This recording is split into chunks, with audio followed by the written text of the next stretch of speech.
go ahead and get started. Welcome, everyone, and thank you for joining us on this last learning session on this Monday evening. It's really been wonderful to spend some time with all of you over the course of these last few days in this incredible city, learning about the amazing work that you all are doing across our country. And as this is the last session on what is basically the last day, we're going to try and make this as engaging and exciting of a conversation that fraud prevention can possibly be. So, first of all, just for quick introductions, my name's Holly McKenzie. I am a former box office manager. I'm a current client growth manager at AudienceView. And over the course of about the last 18 months, I've helped hundreds of clients save hundreds of thousands of dollars by implementing some of the solutions and tools that we're going to tell you about in this discussion today. And I am joined by my colleague, Adam Goodyear. Thank you, Holly. Hello, everyone. My name's Adam Goodyear. I am the VP of Payments at AudienceView. My role sees me look after everything that's involved in the commerce journey, so the actual purchasing of a ticket and or other items. It also inherently involves the security of the transaction and the prevention of fraud. And about 2 years ago, we were seeing from our clients that this was an increasingly pressing issue. So we set about investing in a specific team at AudienceView to monitor, track, manage, and block fraud. And so what we're going to talk about today are the learnings from that team. So what we'll cover, there are 3 areas. So we will look at the nature and scale of fraud attacks across this industry, focusing on why really we are particularly vulnerable to fraudsters. We will look at what drives and motivates fraudsters, what business models they use, and what tools, tricks, tactics that they employ in order to attack your organizations and other organizations like it. And then we will finally finish on what things you should be doing as organizations to protect yourselves against these threats, irrespective of whatever providers that you use. As it's a relatively small group, we thought it would be, it can be as conversational as possible. So if you've got a point that you would like to make or a question that you would like to ask, just simply put your hand up anytime through. We can focus in on that. We will have time for Q&A. We've got mics either side somewhere. Over there, either side. There and there. There and there. There and there. That we will hand to you. Okay, so I'm going to start off here. There we go. By looking at the nature and scale of fraud. And it is frightening. The scale of the attacks that we are witnessing. So the data that we've got on the screen here is 2025 data from AudienceView's fraud prevention team. So this is just within the AudienceView system, and some things to point out. Up in the top right there, that is 160 million transactions, fraudulent transactions have been blocked. And that is 10 times the amount of overall successful transactions that the AudienceView platform sees. So 160 million in 2025 blocked transactions on AudienceView alone, with nearly 150,000 unique accounts blocked, so fraudulent accounts blocked, from, as you can see, originating and targeted against all areas of the globe. So most of AudienceView's customers are in the UK and in North America, but these attacks are originating pretty much all around the globe. This is an issue that affects organizations large and small.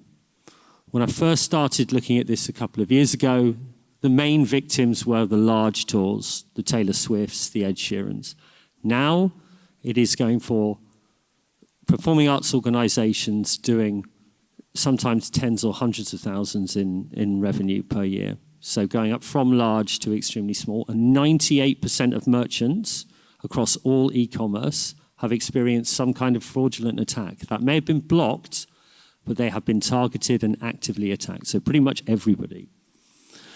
If you look at some of the scale of the losses, one of the areas we'll focus on today is chargeback fraud, which is one of the biggest issues in our industry. That cost 34 billion was lost to chargeback fraud in 2025. And as we go over the next decade, 404 billion is scheduled to be lost to fraud. This is an industry, and it is an industry, an organized industry, that dwarfs our own industry. It is organized, and it is increasingly professional. And it is something that the one thing we really want you to take from this is it is a potential existential threat to your organizations. If you are not aware of it and doing something about it and knowing where these attacks come from, the financial losses and the reputational damage could mean the end of your organizations. And we have seen this. And so it's something that needs to be prevented. And we want you to take away that you need to be serious about it. And I'm sure most of you are. But I would advocate that you take back to whatever your organizations are and ensure that you're covering off the areas that we're going to talk about today. So in terms of the impact on the victims of fraud, so organizations and customers, we'll go through a little bit more detail as to what they are. Holly, I'll pass to you. Do you want me to? Yeah, thank you. So who are the victims in this scenario? First and foremost, it's your organization. Primarily a financial impact on your organization that, as Adam said, can cause an existential threat. Those things come in primarily in chargebacks, which really add up. It includes not only the lost revenue for when you lose that chargeback and have to return those funds, but in addition, it's the additional charge that you get from the card issuer for even receiving that chargeback in the first place. Those typically range from $25 to $50 per chargeback. And when you're experiencing hundreds of chargeback, those $25 to $50 really add up quickly. Those are also in place regardless of whether or not you win or lose. So if you are able to successfully dispute that chargeback, prove that the ticket was used, prove that the buyer was the buyer, you're still charged those $25 to $50. And you may not know this, but if you go over a threshold of 0.5% of your total number of transactions that you do in a year, if you go over that threshold in chargebacks, you will be put on a watch list by the card brands. You'll be notified of this. And as a result of being put on that watch list, if you continue to see an increase in that ratio of chargebacks to legitimate transactions, you can be charged upwards of tens, of fifties, of hundreds of thousands of dollars in fines for not taking action to prevent them. All of that, again, really adds up quickly. And when it comes to those chargebacks, a lot of the times, as you know, they're not going to come in until sometimes 180 days, up to 180 days after your event has already played off. So you've now gone and settled that performance with your presenters, your promoter, your rental. You've paid your staff, you've paid the show is settled. So who is liable for those lost funds? Anybody know? The answer is you are. And that's really tough. That's a tough pill to swallow. And again, on top of that, multiple chargebacks happening. If you're not able to pay those fines, the banks can hold your funds and not give you your deposits, which could prevent you from doing things like meeting payroll and paying your bills. It's extremely challenging, but there are other things that add up aside from just chargebacks. That can come in fees. So we all know when you're doing processing, any transaction that goes through your gateway typically is charged an authorization fee. That might range from 10 to 25, 50 cents, just depending on what your commercial setup is. If you're a victim of a carding attempt, which is when a fraudster or a bad actor attempts to test stolen credit card numbers on your site, which typically happens at the point of account creation on your website, they can easily test 100,000 cards. That's 100,000 transactions in less than a minute. Now, let's say you're being charged 25 cents per transaction.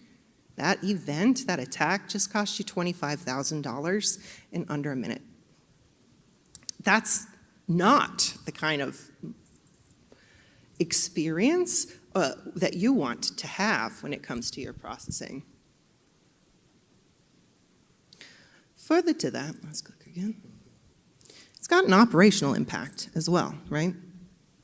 You've got staff whose job it is to do something else who is now allotting a significant portion of their time to attempting to identify bad actors, fraudulent transactions, stop them before the chargeback comes through. Your finance team is over there spending their time trying to collect data to prove that the ticket was used for a chargeback that you actually have a very small likelihood of winning. We don't have time for that. We're all wearing many hats. We don't have time to spend doing work that is unnecessary if we're able to prevent the problem from happening in the first place. You've also got data issues. You don't have contact information for your actual audience members. What you have in your database is a bunch of bad information about fraudsters, and you're then potentially going back and marketing to them and letting them know when you've got a great show coming up and what the pre-sale might be. That's not how we want to be operating. It also causes reputational damage, right? If word gets out that you've had some large fine or have compromised one of your valued customers' data, it's going to cause, brand damage. People aren't going to want to visit your venues because of that. So let's talk a bit about the impact on your customers who are also a victim in this, along with you. They're paying inflated ticket prices, and you're not collecting anything on that revenue and the lift that they're paying. They're paying higher fees than what you are likely charging for your primary inventory. And they're not your actual audience members.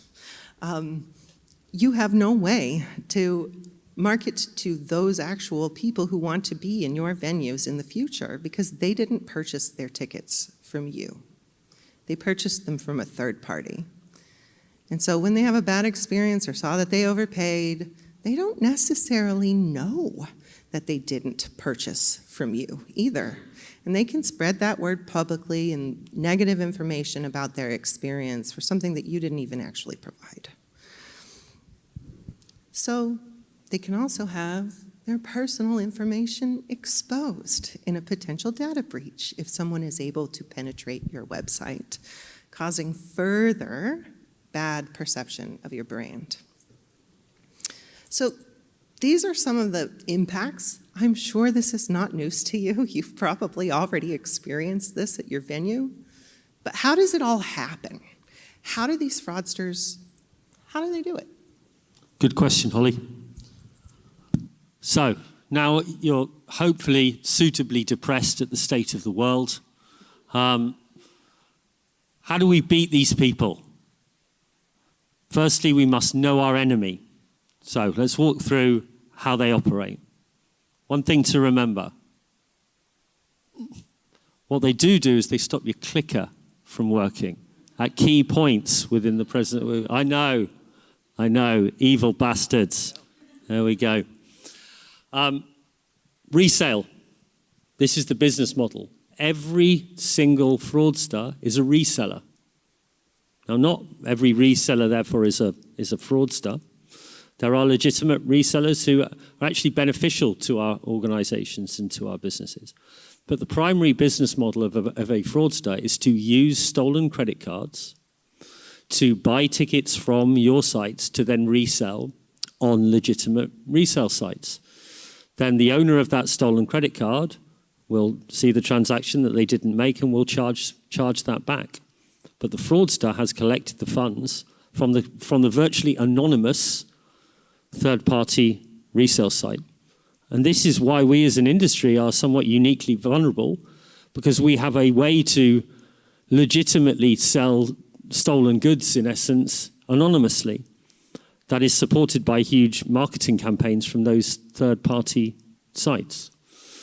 And alongside this, you have kind of supporting elements of an industry. So you have people, and they are sometimes the same fraudsters who are collecting stolen credit cards, are testing these cards and using bots to test the validity of the hundreds of thousands of card data that they may pick up from data breaches, and then putting that up for sale. And then you've got people creating services alongside that. So fraud services that can help to hide anonymity, et cetera, et cetera. So here are some examples here. The screenshots on the right, again, taken by our fraud prevention team from the dark web, somewhere I never go to buy guns or tobacco or drugs or anything like that. Unfortunately, they routinely have to go onto the dark web to look for these types of things and understand what the enemy is doing. The top two images are freely available card data that can be purchased, either as groups that then need to be tested or as individual cards, all with card details attached, all legitimate working cards. These are freely available to purchase. And then the little bit that down there on the left-hand side, you get Telegram shops, so shops on the messaging app Telegram that are selling fraud as a service. So as we have SaaS, an AudienceView is a SaaS company, you have FaaS, fraud as a service, where you can buy details of legitimate email addresses linked to cards, ways to mask your location. So all of these support services. But hey, when you're a $40 billion industry, other supporting industries come up against that and are there to support it. A couple of the really crazy things, they have conferences. I shit you not. They have conferences. They're mostly online, but they have some organized in person that are like here. So they are meeting each other, sharing ideas. I imagine that they're there with their badges on. Adam Goodyear, fraudster, you know, looking at other people. Oh, I met that guy at the bar. I can't remember his name. I'll have a sneaky look. You know, card tester.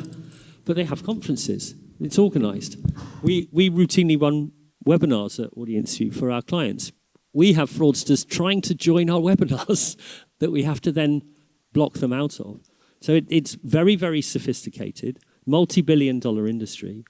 And the key thing to remember is they are better resourced at attacking you than you are at defending yourselves. So that's why it's really, really important that you have tools in place to support your effort, because a lot of people have been trying to identify fraudulent transactions themselves, you know, looking at, okay, it might be out of state, et cetera, and then blocking those manually. But as the supporting industry becomes more sophisticated, so does the ability to stop them become more difficult. So who's up for a little test? Who's up for a quiz? Come on, you started off with a lot of energy. Good pop quiz. Let's keep it going. Yes. Let's get a pop quiz. Ready for a little quiz? Energy. Okay. Right. I want you to think of me as kind of like the fraud equivalent of Bob Barker. Okay. So we're going to play a little game. We're going to play Can You Spot the Fraudster? These are 5 orders. Okay. Some of these are fraudulent. Some are legitimate. Now, if we have a look at, I'm going to stand up. I'm going to stretch my legs a little bit, like Bob Barker would do. At the top, some of the things that might stand out here. I mean, is that a legitimate email address? Doesn't look like it. The country, US, state, Ohio, fair. The geolocation, Ukraine. No? Fraudulent? Okay. The next one, that looks pretty legitimate. Would you say? Email address, name, okay. Phone number attached. Same with the next one. We do have a hidden location. That's not a kind of dead giveaway, because people will use VPNs to mask their location legitimately. Next one, okay, that looks fairly set, fairly legitimate. And again, maybe the last one as well. So what do you think? The top ones, what would you say? Give a shout out. Top, middle, or bottom? Top, middle, bottom. Okay. Okay, top and bottom we're saying. So if it's red, it's fraud. If it's green, it's a legitimate order. Okay? Come on, Bob, reveal the number. I know, right? You all lose again. Not only are you being attacked, but you've just lost the quiz. So actually, these are legitimate orders.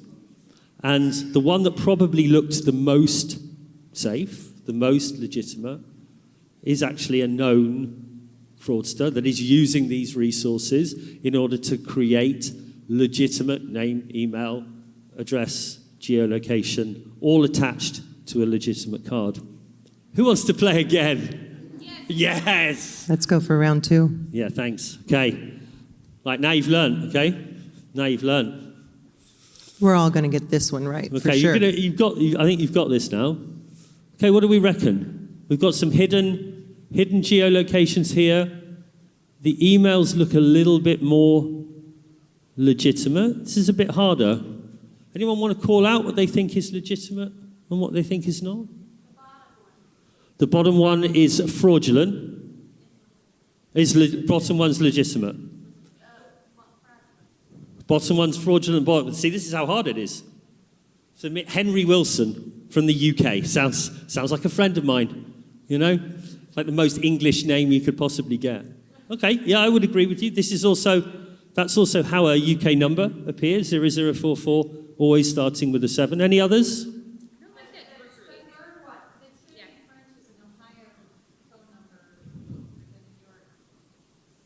Yep, okay, nice.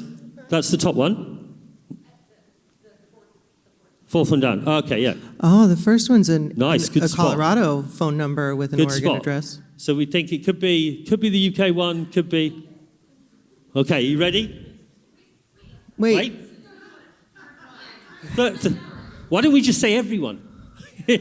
So we're saying that why the third one? Why the third one? That's a weird spelling.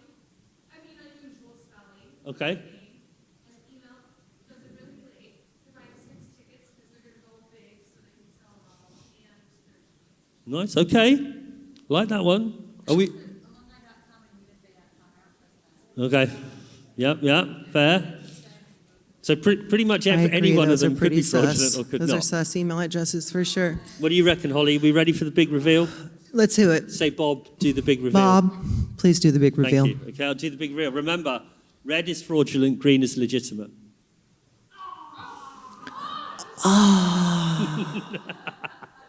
I loved it when you were going down that route. I loved that.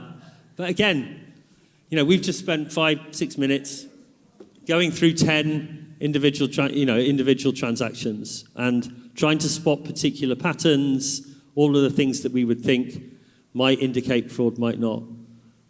It's very, very hard to do without the right tools to do that. And this is how these things have developed. So it used to be much, much easier to do this spotting than not.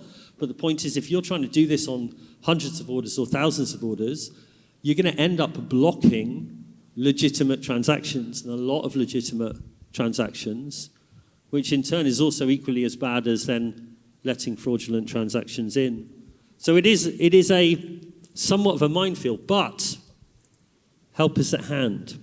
Because just understanding the types of attacks that you're going to see and what types of defenses and the layers of defenses, because this is a multi-pronged defense that you need to develop.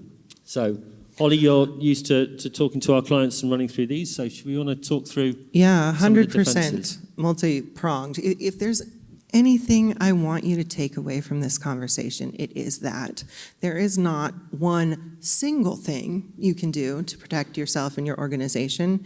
You actually have to have multiple layers of protection for the various points of penetration and the various partners that you work with for your transactions in order to protect your organization. So let's talk about what those are, right? Here in the center, we have you today. If you've taken no action, and you're here coming to this talk because you know you need to, this is you, a vulnerable, unprotected organization. The first thing I recommend you do is implement some sort of enhanced bot protection on your site. Bots can be both good and bad. Not all bots are bad actors. There are many bots that scroll the web looking for information. We can allow those on your sites, but there are also bad bots that we don't want there because they're looking for ways to penetrate your site and run carding attempts or purchase your tickets. We want to prevent those. So having a layer of bot protection is something I would strongly encourage. Holly, can you talk about what providers, and this isn't a plug because we don't do this, it's not something we use suppliers to do this, but what kind of providers or services that organizations use would provide this type of protection? So at AudienceView, we've invested in use of a tool called Cloudflare. Cloudflare is an excellent tool for this. Your ticketing providers may also be working with organizations like Cloudflare. There are other tools in the market that are just as valuable, but having some kind of solution is imperative in preventing those bots from browsing your site. If you can prevent them from even getting there, they're going to see you as a difficult target. They're going to move on to somebody else. It's not worth their time wasting to try and penetrate you if you're making it difficult for them. And that's a lot about what all of these different layers are, is making yourself a difficult target. Bot protection is the first layer of defense. Now, this happens again at the very beginning when they just come to browse your site. If we can identify that you're one of those bad actors based on that wealth of information that we have, remember our first map, you just can't even get to the site, go away, bother somebody else. And that's a good thing. But if they do, let's say, do get past that, and they're not somebody we've been able to identify in that way, I recommend you implement some additional layers of fraud protection on your site. Now, these are things that are going to sit in front of and before anybody's able to get to your payment screen, right? This is here at AudienceView, we've invested in another tool in order for us to be able to provide that. This tool is called Threat Metrics. It's one of many on the market. Our partners at Bluefin also offer a tool called Assertify, which is an excellent tool to use. I recommend you look into those and ask your ticketing partners who they're working with in order to provide these tools. It's critical that you have them. I cannot understate how rapidly these fraudsters' knowledge is growing and their ability to do more with AI. The pace at which they're evolving their tactics is staggering. And using a tool like Threat Metrics, Assertify, whatever it is on the market, is going to help you stay ahead of that. I mean, I think just to add to that as well, Holly, because the tool, like any tool, it is something that can be put in place, but the knowledge that sits behind this tool, and actually both of them are quite critical because they are both scoring-based tools. So within any kind of bot protection or any kind of fraud protection that monitors transactions and allows you to block, you are setting criteria and scores for the traffic that's coming in. And the levels at which you set those scores and the criteria at which you set those scores indicate how sensitive it will be or not. Now, if you go too far or just use, kind of blanket e-commerce rules, as some will do, then you are going to get a lot of white flags. So you're going to get, or false positives. So a lot of legitimate transactions that are being blocked, which is one of the things that we hear back quite a lot in terms of, I'm not sure about these tools, getting a lot of customers who are being legitimately blocked. So whatever your provider is, would encourage you to ask them what patterns they hold in relation to your industry, ticketing, the arts, because there are specific groups of fraudulent individuals who attack our sector. And being able to spot their patterns and their traces allow you to maximize the number of transactions you're blocking successfully whilst letting the legitimate ones through. That's a very good point. Thanks, Holly. It's my job. Thank you. All right, so, okay, great. Let's say we've gotten our bot protection, we've got some enhanced fraud protection. Now we get to the point where your user, your purchaser, is actually going to attempt to make a purchase. And this is where your payment gateway and your payment hardware come into place. Something that's new, relatively new in the US market is something called 3DS or 3D Secure. Can I get a quick show? Anybody familiar with 3DS or 3D Secure in the room?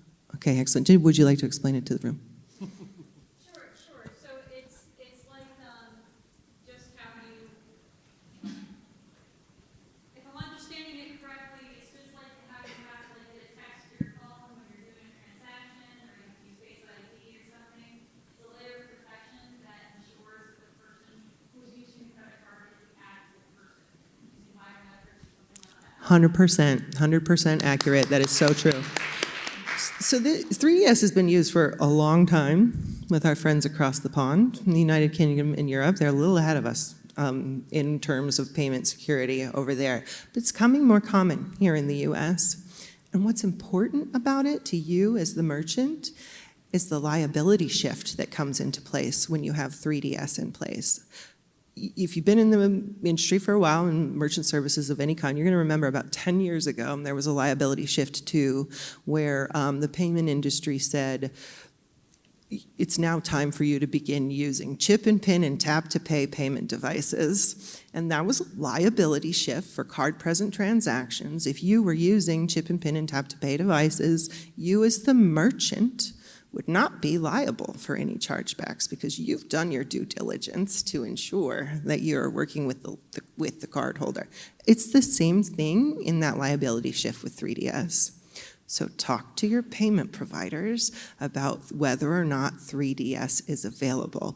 3DS is not a silver bullet that's going to prevent all types of fraud on your website, but it is going to save you money because you're not going to be liable for any of the chargebacks that were put through if you have 3DS on your website. It's a really great point. And one of the things that you see in Europe where 3DS is mandatory. So it is, every single transaction has to be checked and verified by 3DS, by EU, and in the UK by UK law. And that makes such a huge difference. I think online fraud levels are about 1,000 times less in Europe than they are here in the US. And there is understandable pushback on not adding extra steps to the transaction process. But once the customer is familiar with it, I have a number of banking apps that just easily pop up with a verification or text message verification. It just becomes something that is second nature. But without legislative change, which is something that we'll talk about later, that these things are always going to become a problem. And at the moment, there are a number of US issuing banks, so banks that are issuing cards that don't have 3DS. So even if you put it on, you could have some transactions being checked against 3DS and some not, depending upon the type of card. So like Holly said, it's a silver bullet, but with legislation change, it will make a big difference. Absolutely. Now, let me come back to these card-present transactions a little bit. We're seeing card-present fraud really fall. It's all gone onto the online. But if you're not using those tap-to-pay and chip-and-PIN devices today and you're still using mag swipes, you may feel that you're less at risk for fraud. But one thing that is costing you money there, it comes in your interchange rates. They're higher if you're using swipes or keying in card numbers. If you weren't aware of that, I would strongly encourage you to ask your payment providers if they have tap-to-pay and chip-and-PIN devices. If you've got a large number of in-person credit card transactions, this is going to help you save on your processing fees. And it can be up to 1 or 1.5%, the difference between the charge that you pay to card issuers, Visa, MasterCard, etc. So saving 1 to 1.5% of overall revenue for organizations that are strapped on budget is quite a key thing to be looking at. The reason it's at a lower rate is because it's generally lower risk because those devices encrypt that information and send it to the card provider, whereas keying in or mag swipes aren't as secure. So look into those for yourselves in your box offices for card-present transactions as well. All right, so those are some of the tools you can use on your payment gateways, chip and PIN devices, 3DS, ask your payment providers about that. But then there's also the whole world of the payment processing and the complex world that is interchange. In this industry, we know that relationships are everything. That's why we're here. That's why we're coming to these conferences, getting to know the people that we're working with. And it's true when it comes to your payment processor as well. It is, Holly, and it's my pleasure to finish my sections on talking about payment processing. The way that if you are unfortunate enough to be hit with a fraudulent attack, the real financial loss comes in the fees that you will be charged by your payment processor and all the card networks. The card networks are the Visas, the MasterCards, Amex, and Discover. There are instances, and a number of instances, where I have seen organizations in the industry being charged hundreds of thousands of dollars from decline fees from bots. So every time a bot transaction hits and is declined, you're still paying your 25 cents, as Holly said, aligned with chargeback fees. That for relatively small, not-for-profit arts organizations are paying hundreds of thousands of dollars in fees and fines. And I go back to the existential risk point at the beginning of this talk. If you are an organization doing $1 million, 500 grand in revenue per year, your bargaining power to get those fees reduced from a processor is zero. You're going to be waiting on a line to talk to Visa, to talk to whoever your processing bank is, and you are not going to be able to get those fees reversed. By having some kind of relationship, and this could happen through your ticketing provider or whoever is a larger group of processing. And one of the things that I'm advocating for is that we can pull together as an industry and have some collective bargaining when it comes to fees for smaller organizations to be pulled together. But having bargaining power to get fees reduced and fines reduced is critical, because this is the last line of defense. That if all else fails, to be able to use volume bargaining power to be able to get fees and fines reduced. So again, irrespective of whoever you use, utilizing, what happens in these circumstances, what power do you have to get these things reduced, are conversations you should be having. And all of these things together will give you the best chance of stopping these fraudsters in this industry. But as Holly said, it is a layered approach that you need to take. 3DS won't do it alone. Stopping bots won't do it alone. You need to make sure that the providers that you use across the board have these defenses in place. This feels like it might be a good point to stop and pause and ask if there are any questions about these, different areas of penetration or solutions or tools we've offered. Any questions or comments from the room? Yeah.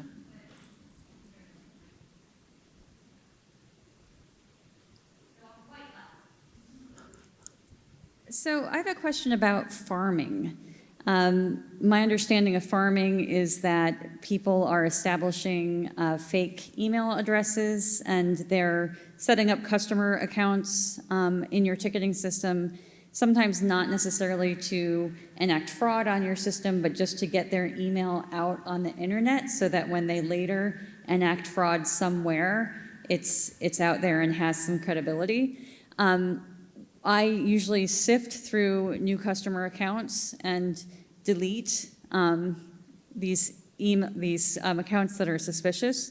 Is there any point to doing that aside from the fact that they can't then use the account, or is it meaningless? That's a solid question. How much time does it take you to go through all that? I mean, it's something I do when I just can't think anymore and I just need some zen. Then, sister, if that works for you, I say keep going. It is worth it, I would say, in a way. However, you're never going to get to the bottom of it. It is a constant battle. They will just create new ones, and they're going to use AI and bots in order to automate it and do it behind your back. And if we go back to that list, right, we're looking at that list, I imagine you're going through a similar experience then, trying to identify what's right. Let me ask you, how successful, how many did you get right? You're pretty good? That's good.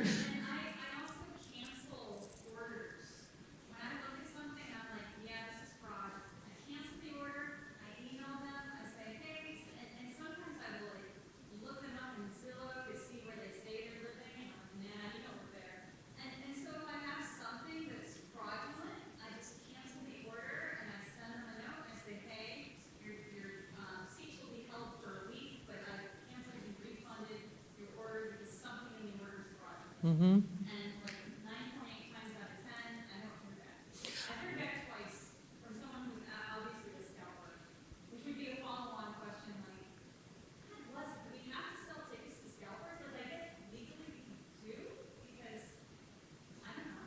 That is a great question. You have to check your local legislation on what the rules are in your state. Absolutely. I think I'm a former box office manager. I said that at the beginning. I've done exactly what you have done. I think you're doing the right thing. But I think that you need to ask your ticketing provider to do more for you, because I don't think that's what you should be spending your time doing. And certain fraud protection tools, and they're not ours. Like we said, we use an external company called ThreatMetrics. That has an email tool that does just that. It looks at what email addresses are farmed, and it will take those out and give you a bulk deletion. So you can do it. Okay, fine. Okay, Fine. that's good. But it's interesting you talk about refunding orders. That pretty much that's what our team does to stop chargebacks. It's identifying and blocking those transactions. But if they get through, it's then going through manually and just cancelling them before that they can even be charged back. Mm-hmm. So it is a good tactic if somewhat manual. Solid strategy. Can I ask a question, Holly? To the room. Of course. Thank you. Hi, room. How many of you have experienced some type of fraud within your organisations? That's at least half the room. It's more than half Yeah. the room. Mm-hmm. And how many of you would say that you've had what you would call significant financial loss? Nothing to be embarrassed anything, about. it's probably It's significant. going to happen to everybody, but okay, thank you for sharing But that. it's interesting that the step up has yet to happen. And I don't want to, unnecessarily scare the shit out of people, especially in the last session of what has been a great conference. But it's these things that, it's good that you're here, it's good that you're taking these things seriously, but the amount of people within this room is a good example of what it's like across the industry, and if not more. Mm-hmm. Any other questions? All right, let's talk a little bit about what are you going to do next coming out of here. I'm going to have a drink at the bar. I meant more when you get Okay, home sorry. and back to It's work, late, and how sorry. you're going to address this fraud issue. I'll be with you for the drinks. First thing you need to do is educate your customers. You're probably already doing this, but they're becoming victims because they simply don't know that they're not buying from you. So do things like invest in SEO so that your site appears before the resellers' advertising sites when they go and search Google.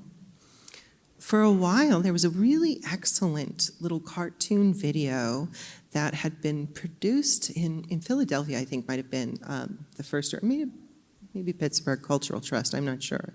It was great. I used it at my venue. It was just a little cartoon, 30-second video about who the real venue is, what that website is, why you're a happy customer for purchasing here. This is a really solid tool. You can find it on YouTube. Make something like that and put it out into your community, on your website. Educate your buyers to buy from you.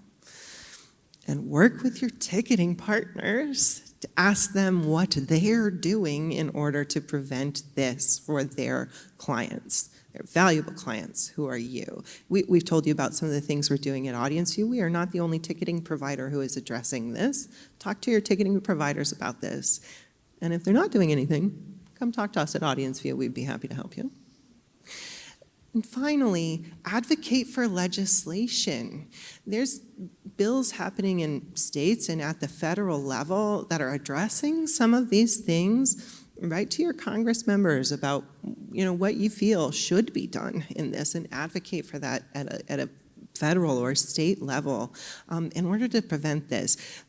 AI, things are changing so quickly. What we see today in the patterns that we're seeing is changing next week, and we're monitoring that with these tools, but they're getting smart, and we need to stay ahead of it as best we can, and we can't do that by ourselves, and you can't do it by yourself either. So, really in short, I think we can all agree that the impact is massive financially in terms of time.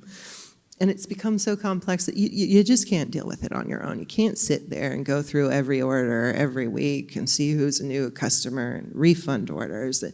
You need to have a layered approach. You need to use several different tactics in order to protect yourself at all those different layers of penetration. And then develop a strategy. Because it really is possible with a number of these things in order to help you prevent those chargebacks from happening and reduce those risks for your organization. True. Well said. And just to back that last one up, and again, it's not an advert for us, but done properly, it can reduce fraud by 99.5+%. That's data that we see with all of our clients who have been hit in multiple ways, and it can drop down to levels that are much, much more manageable. So despite all the doom and gloom, it is possible to fight these people. And that's all from us. Thank you very much. Any other questions from the room? Yeah, all right, here they come. Forward. Come on up, let's hear some questions. So just a question about the, first of all, thanks for all that. On the advocacy piece, so I know there are different states that have different laws around, resale or upsell or, or price inflation or different things. Oftentimes it puts onus on the venues to make changes, but what would you suggest? What's the policy, or what should we be advocating for that would actually move the needle beyond enforcement, which is nearly impossible? The first thing to advocate for is to make 3DS mandatory on all transactions, not just within ticketing, but across all e-commerce. It's successfully been implemented across all of the EU and works effectively. There's no drop-off in conversion rates across those types of transactions. It would dramatically reduce, and the main thing, as Holly said, is that removal of liability. So rather than you being liable for these existential threats and these hundreds of thousands of dollars of potential fines, that goes to the issuing banks. So the banks who issued the card, your Chase Bank, who is issued the card, is then responsible for letting that transaction through and checking it. If it passes it, they are responsible, not you. So that would be the most fundamental difference. Then there is all sorts of legislation also going through in and around changes to credit cards and credit card fees. Included in that should be the ability to utilize collective bargaining to get fees and fines reduced. So that ability to collectively bargain as an industry and an organization on the reduction of fees and the reduction of penalties would be the second area.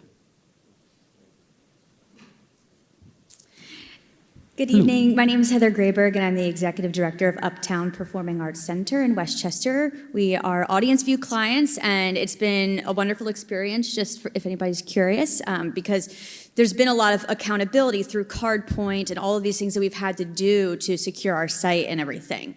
Where we continue to have issues is, for example, this morning a board member emailed me yet again, oh, I found this show on a third-party site for triple the price and blah, blah, blah. And I don't want to be dismissive and say, yeah, we don't have anything we can do about it other than warn our customers, but is there anything we can do? I mean, I know that we've no longer allowed our rental clients to use other sites. Everything has to go through us. But is there also a good answer I can give these board members that keep questioning me about this so I don't seem like I'm being negligent? Sure. So, and again, it's somewhat specific to AudienceView and the tools, so I will answer that first for your board member. We don't, on the particular product of AudienceView that you use, we don't yet have that tool, Threat Metrics, that does fraud blocking and monitoring. That is coming on that product later on this year. Within that, as well as monitoring and blocking fraud, it also enables the identification of reselling patterns. You can then choose whether you want to block those resellers as well, or do some kind of deal with them if you would choose to do that, but it will identify them. And again, just in general, Other tools with the right patterns and the right experience behind it should also be able to identify resellers.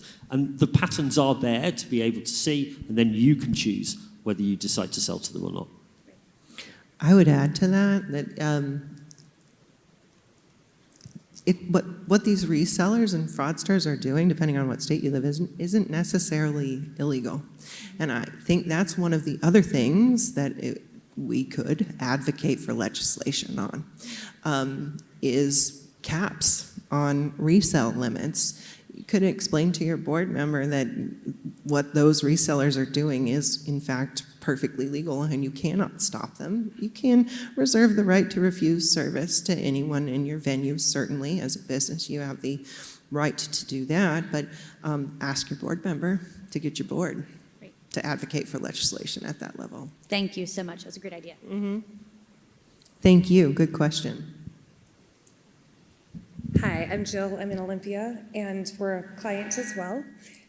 You've probably had me on a Zoom meeting, losing my mind with some of these things, but we're in pretty good hands right now, and things are more controlled than they were at a brief time.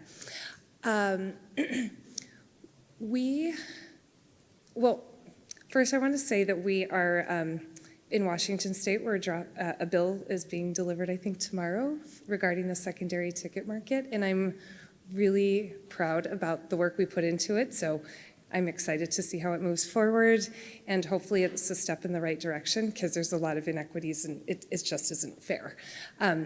That's a whole other workshop session about that. But I feel like a stakeholder that really isn't, or someone who's not involved in the conversation so much, is the credit card companies. Like, why aren't they at our conferences talking about this? And I know they work for the people who are buying things, and I've had fraud on my card, and it's nice to know I can just call and they, take it away.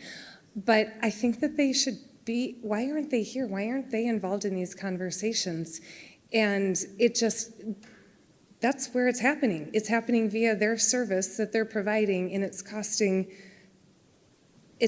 not only businesses and nonprofits, but it's costing the consumer, who is the purchaser as well, that they work for. It's costing them a lot of money as well. So maybe they are involved, and I don't know, but I'd love more information about that. Yeah, I mean, a great point. The main thing is it goes back to the scale of the industry and the fragmented nature of our ability to be able to provide any power. In short, we're too small for them to give a shit, to be perfectly honest. Which, if we can be able to pool our voices together in asking for this type of legislation and this type of transparency, it will become much easier. But at the moment, if you look at all of e-commerce and the growth of this market, they could just afford to lose it. And also, what else are we going to do? There's nothing else. We're not going to stop using Visa and MasterCard until something else comes along or it's legislated against. There's very little that we can do. One of the things that winds me up, we talk about the fines that are levied. It's like, if these things were secure and you were able to actually deal with these within the card networks and the card processors yourselves, then the issue wouldn't be as bad. But instead, you're fining people for the inadequacies within your system. But unfortunately, it is just the way of the power of the flow of money at the moment. And until we can continue to fight and legislate for these things and talk about them, then it won't change. But hopefully, the more that people talk about them, the more likely it is to change. But good point. Thank you. I think we're just coming up to time now. We sure are. Any further questions or thoughts from this group? Well, okay, thank you again for spending this last hour of the day with us. If you do have any further questions, want to have any additional conversations, connect with us. These are our QR codes. Will take you straight to our LinkedIn pages. We'd be happy to have a further conversation or just meet again at APAP in a future year. Thank you. Have a wonderful night.